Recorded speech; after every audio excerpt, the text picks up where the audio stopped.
Hey folks, GrannyDee here with a little tutorial, maybe, we'll see how it works out, on basic knitting. First steps.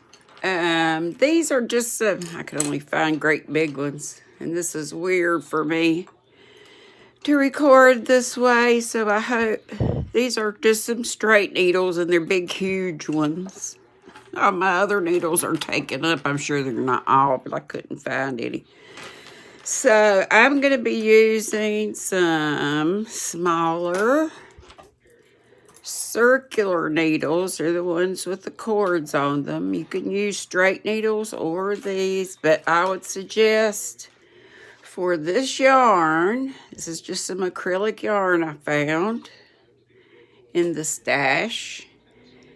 It just says 100% premium anti-peel acrylic, and it's Jack and Jill. Who knows where I got that? I may have won it in a giveaway or something. And here it tells you the suggested size of knitting needle is a 4mm. Not sure if you, that's not very clear, but I'll just tell you. So on whatever yarn you have, you should see a suggested, just like you do for hooks, you should see one for knitting needles with a little needle symbol there. So whether you go by the millimeter size or the US size, or if you're in the UK, I guess you have size 2, but this is, or wherever you're from, this is a size 6. And you know, I'm not even sure what these are without putting them through a gauge doodle with the holes, and I should have done that, but I didn't. But usually with worsted weight like this looks like a regular worsted. Let me see if it even has it on here. I'm not even seeing it on this. That's weird. Usually you see the 4 or the 3 or the whatever, and a 4 is a worsted weight. That's what I would start on as a beginner. But this is looks pretty close to me, but it must be a 3 using the size needle, because usually with the worsted weight, you're going to use a size 8 needle, whatever millimeter that is. And here's I'm just using a clamp for this. Not sure how clear this is going to come out, but you want to leave a bit of a tail, and this is, look at this, it's already coming untwisted a little bit there, but you don't have a problem when knitting with stuff split on you as much as you do with when you're crocheting. So a slip knot, I just take my yarn like this. There's my tail end, doesn't really matter, and I just do a little U like this, or a loop. And then I just, however you do your slip knot is fine, but I just usually give it a twist and then bring the end through the loop there. Hope you can see this. That's kind of hard for me to see what you're seeing on camera here. Okay, did you get that? Then just put it on your needle and just give it a pull. And you don't want to cinch it up too tight, you know, choke it to death, but you want it to be fairly snug. The easiest cast on that I've ever learned, and I don't even know what it's called, is when you take the yarn like this, and there's lots of cast ons, just like there's lots of ways to do things, probably with crochet. Just, well, I know you always start out with a chain, but like your foundation row and stuff like that. But the very easiest is to wrap it around your finger, underneath, from what's on your needle, go underneath your finger, and then pull your working yarn on top and just go like this. And this, and here you go with another one. That's 4 casted on. See how easy that is? Now that gives you a very, this end, when you work with it and when you finish, this is going to be very stretchy, this end. So, and this will be your cast it on end, so the other end, when you finish your knitting, won't be this side. This side will already be, it's just on there. Will be your start, so you'll finish, and you'll need to do a bind off. You cast on, is what we're doing here, but you bind off. You'll need to do an equally stretchy bind off if you want your ends to match up. Now, another way, I most often do that one just because it's so easy and I've done it a million times. Like I say, there's bunches and bunches of cast on, so you can look up some. Just do a search in YouTube or wherever for cast-ons with knitting. So here's another one, and this is called a knitted cast-on, I believe. Sorry, my thing's shaking a bit. You go. So there's my yarn. You see how I put this needle in the stitch and underneath and made sort of a cross, and then I hold it with one hand. And I'm an English thrower knitter is what it's called. There's also continental knitting, which I have tried but haven't got the grasp of. That really is a more efficient, faster way to knit. So if you're interested in that, you'll have to look at somebody else's, because I can't help you with that, sorry. But anyway, you stick it in your stitch like that, and then you're going to come around and through and pull it down through there. This needle stays stationary, so you don't move it. This is the one that does the work. It goes down, watch this, catches that stitch, and normally, because that's the way you knit too, you would pull it off. And this first one's going to be tricky. And then you twist it and just put it on your needle, and that's your second stitch. This slip stitch does count as a stitch. Okay, let's try it again.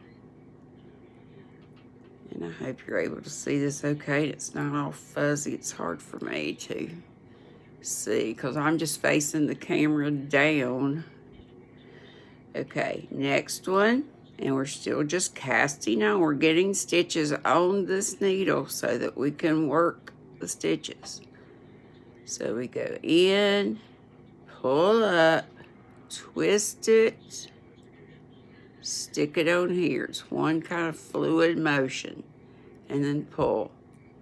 Here's our third stitch. Stick it in, cross, hold them both together. And that takes a little bit of time too. It's getting used to having the stitches in your hand. And back here, see how my cord is flipped up like that? When you have circular needles, probably straight needles are the easiest ones to learn with, because some people struggle with the cable. But if this is all you have, then you can work with it, but it might get frustrating for you. So if it does, buy yourself a pair of, I would get size 8 for a worsted weight yarn, but look at whatever your yarn is, and then just pull up and twist. Stick it on this needle, take that out and pull. And I think this is called the knitted, should have looked it up. Pretty sure it's called the knitted, and see how pretty those little stitches are? Sorry if this is a bit fuzzy being close up. Okay, stick it in again. Got your cross there. Take your working yarn, go around the back needle and through, and it gives kind of a click when it goes all the way in there. Then this needle stays still, and this needle comes down, catches that stitch you just put around there, and then I just twist it and put it on, take it off, cinch it up. Now we've got, what, 5 stitches cast on. We just keep doing that till we get as many cast on as your pattern calls for, or we're just doing a practice piece. And guys, just like with playing a piano, just like when you learn to crochet, with anything, you got to practice, practice, practice.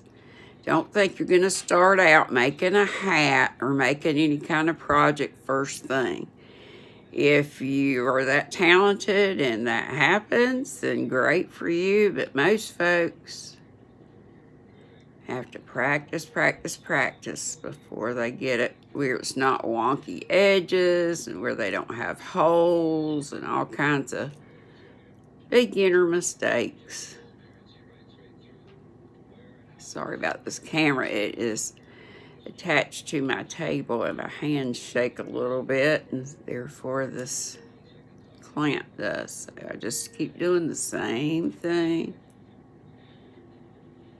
This stands on its head, I call it, and pull up on it, then turn it, catch it, take your other needle out and pull.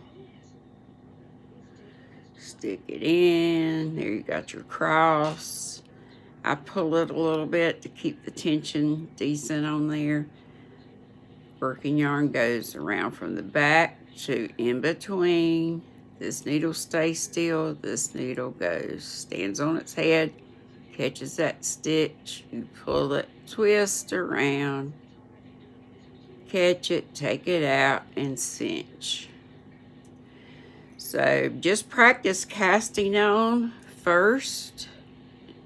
We'll do the knit stitch next, which is very much like what we just did here.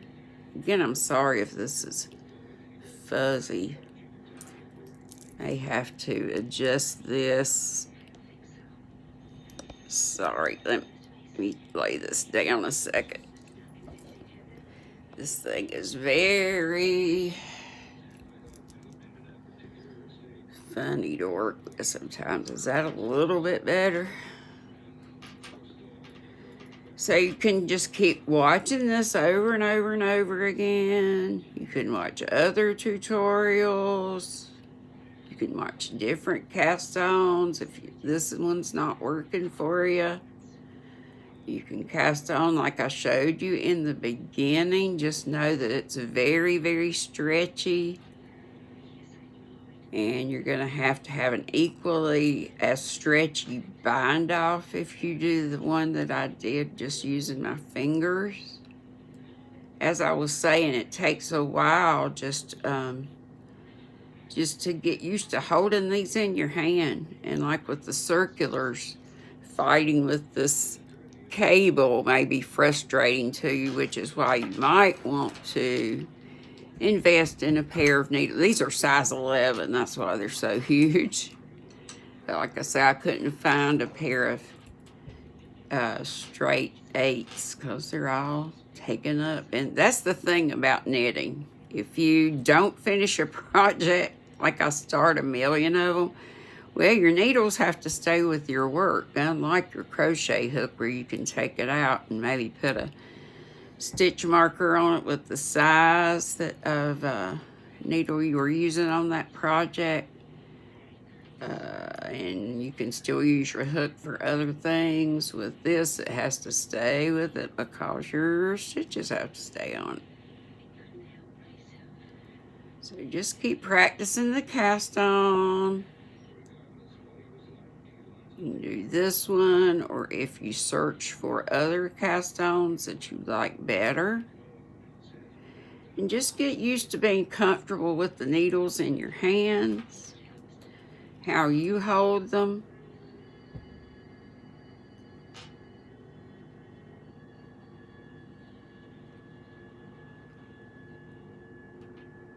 and all that. And next time I will show you the knit stitch. For now, just keep practicing.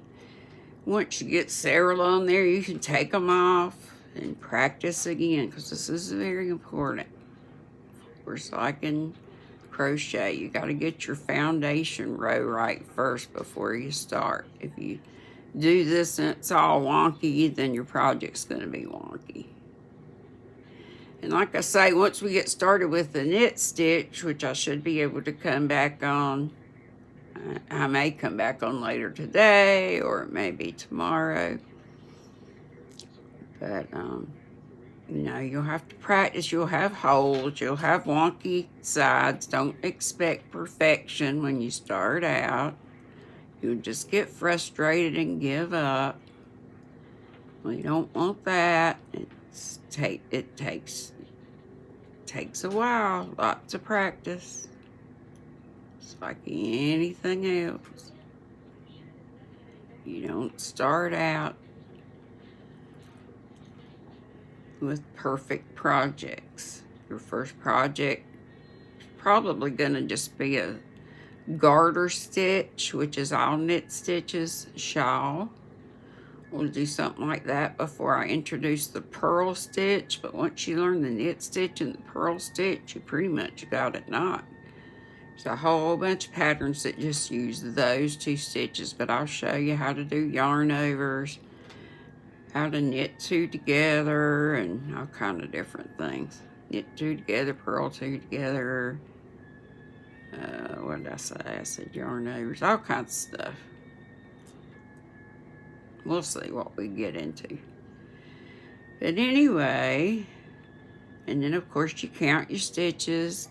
See however many you want your pattern calls for, or just however wide. You know, you kind of pull it out like this, stretch them out. However wide you go this way is how wide your project will be. And as you knit, your work's going to come out this way, and that will be the length of it.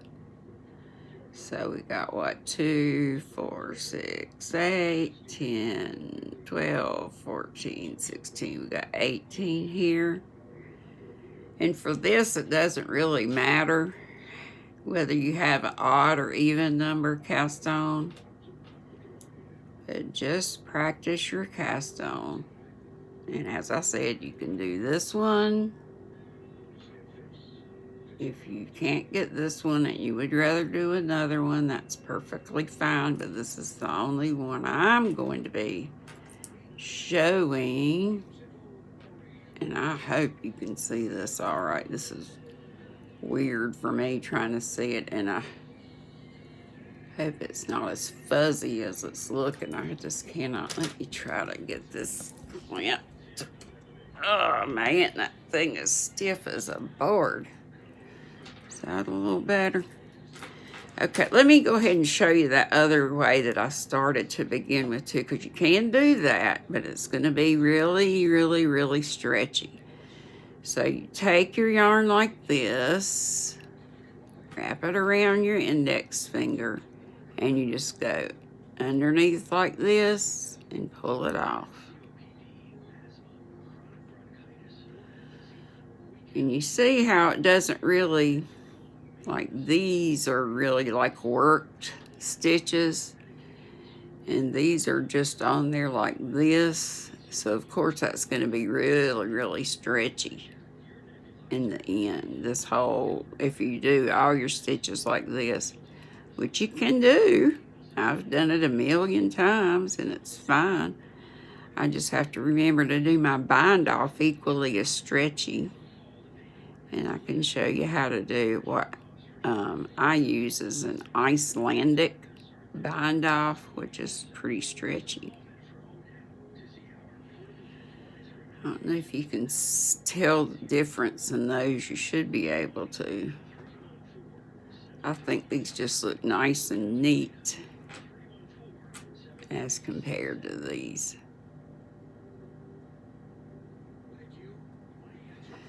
So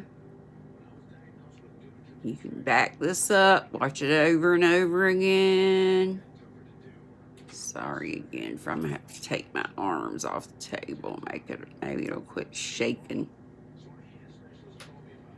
So quick, I can do this, you know, really quickly. Maybe you can too, and then you can turn it around to see your stitches on there. See how these stretch out a whole lot more than these do. So that's how stretchy this end will be. I just like this one better. Okay, practice, practice, practice. Just keep, you know, you can watch this in slow-mo if you want to. You can just keep watching, watching, watching. Go back and rewatch, all that stuff. I've never done this before, so I'm sure this is probably pretty funny. Anywho, there's where we started. So your tail will be down here, your working yarn's up here. So just get used to holding the needles in your hand and get used to casting on. Then you can, after you've casted so many on, then take them off again. See how those just unravel? Because they were just, sorry, I wasn't even on camera for that, but they just came apart. And these you have to pull out. But they come out really easily, sorry.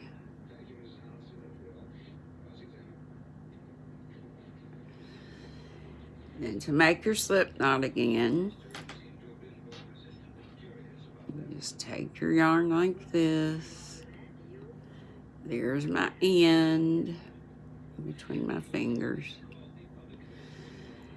And I just leave a decent tail with this end, because you're gonna, like in crochet, you gotta weave stuff in. I know in crochet you can work your ends in as you go. You can, I guess, with knitting too, but don't normally. Okay, so I just cross it over like this and put it down and bring this in. This is my end. End. And then just cinch it up. Y'all should know how to do, if you're a crocheter, then you know how to do slip knots. Wow, that's where my yarn's coming to pieces there. Hopefully yours isn't like that. So let's do it again, just a little bit. But since this is recorded, of course you know that you can rewind and watch as many times as you need to. So you stick it in, get that tail out of the way. There it is. You can hold it back out of your way if you want to. Bring it around. Sorry, my hand was in the way. So it's back here. Wait a minute. Hang on there. Okay, I'm holding that with my finger. So bring it around the bottom one and through. This one stays still. This one stands on its head, catches that stitch. I'll let go there and pull. You don't have to let it go, but you got to give it some slack. First one can be a little tricky there. I don't think I had that much trouble last time. Okay, let's try it again. And again, I believe this is called the knitted cast on. As I said, there are a million different, well, maybe not a million, but a bunch of different ways to get your stitches on your needle, which is called casting on. You cast on, you bind off, and you do your work in between.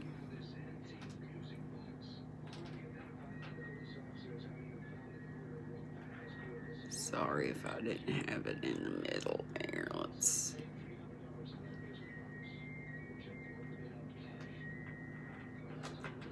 I hope this is making sense to you and that you can see what I'm doing all right. This is weird for me, and I'm sorry about the shaky camera. I just don't, I have to put my forearms on the table. I just can't hold them up. Twist, stick it on, pull that out, cinch it up. Just don't let your stitches fall off your needle. I hold them with my fingers there. So you stick it in and go behind. Take the working yarn from the back, go around this way, through. This one stays still, this one that does the work. It stands on its head, catches that stitch. I'll leave it, I did drop it again. And then it goes on your needle. Cinch it up. Go through again. Take your yarn. You don't want it too loose, you don't want it too tight. That's another thing you have to play around with, is getting your tension.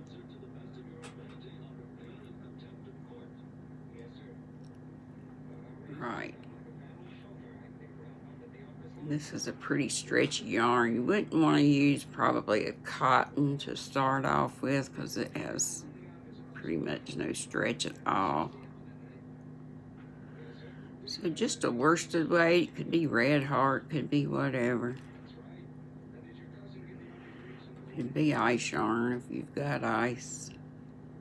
Stick it in, go around behind. I'm holding all that with one hand, leaving this hand free. This is called throwing, because I'm taking the yarn and throwing it around there. Some people call it wrapping or throwing. Anyway, that's the English style of knitting. And then there's the continental, which you can look that up, because I am not adept in doing that way of knitting. Just never learned. But it is faster, I'm told, and more efficient, and I can see why that would be.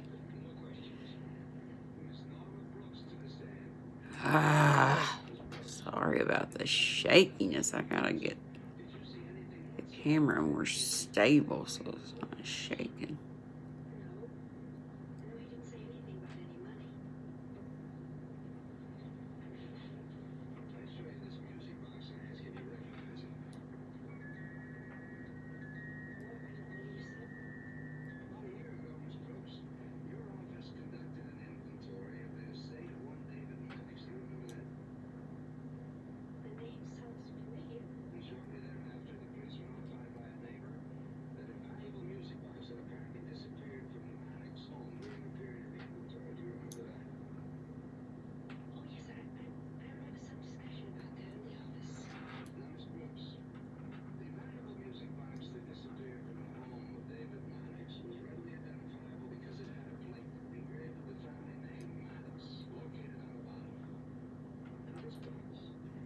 There may be some that just have you put it on like that instead of giving it a twist, but I like the twist better. I just love how it makes your stitches look pretty cool there. That's going to be the end, one end of your project. Oh, I hope this isn't all fuzzy and shaky. And pull it down so you don't lose your stitches off the end of your needle.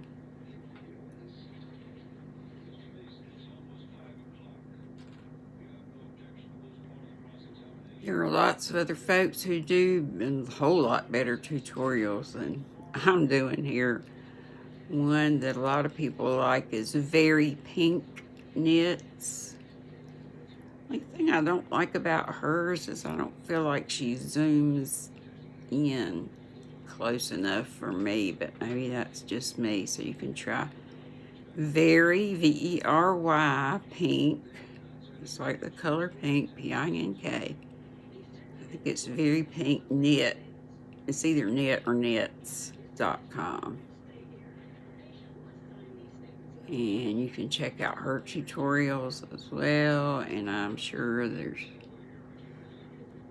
know there's a lot of others. That's the only one that's coming to mind right at the minute. Of course, you can just look up, do a search on YouTube of knit cast-ons or cast-on with knitting.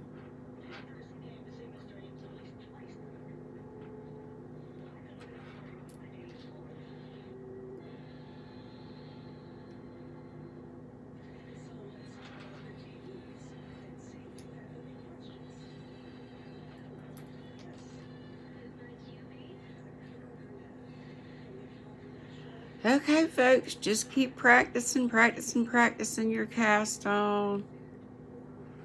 You get nice, pretty stitches like this. And don't think it's going to feel right in your hand, just the needles and doing the stitches right off. It's not. It's going to feel weird. It's going to be awkward. Just don't give up. Keep at it. The more you practice, the better you get. Just like anything else. Like I said, with practicing piano, you don't start out doing playing for Elise or whatever. You got to do your chopsticks. even the other thing, just learning the keys first. So then just to take them off, you just slide it off. And then just pull your stitches off. Just start it. And I would just do that. Keep pulling them off and start again, or either do really long bunch of just casting on stitches, okay? So next time I come to you, which may be later today, maybe tomorrow, we'll start with the knit stitch. But you got to get comfortable with casting it on first. So, happy beginning knitting. I'm proud of you for trying. And again, if these get on your last nerve because of the cable, go to Wally World and get you some. Now, these are, I don't even know what brand this is. This is Clover, Takumi, which you can pick up at Michael's or probably Hobby Lobby too. Takumi number 11s, but I would start out with a number 8 size needle with the worsted weight yarn. This one's a little lighter. This is more like a 3, but it's just what I had handy. Okay, so give it a thumbs up, please, and hope everything goes well. Give it a watch, rewind, and do it over and over and over again. And before long, you'll be an old hand at casting on with knitting. And as I said, next time I'll come back on with the knit stitch. And when you do all your whole project in knit stitches, just rows and rows of knit stitches, it's called the garter stitch. So that's what we'll be doing first, and our first project will probably just be like a scarf. It's a good first project. Okay, love you all. Be sweet. Don't be ugly. Keep practicing. Bye-bye.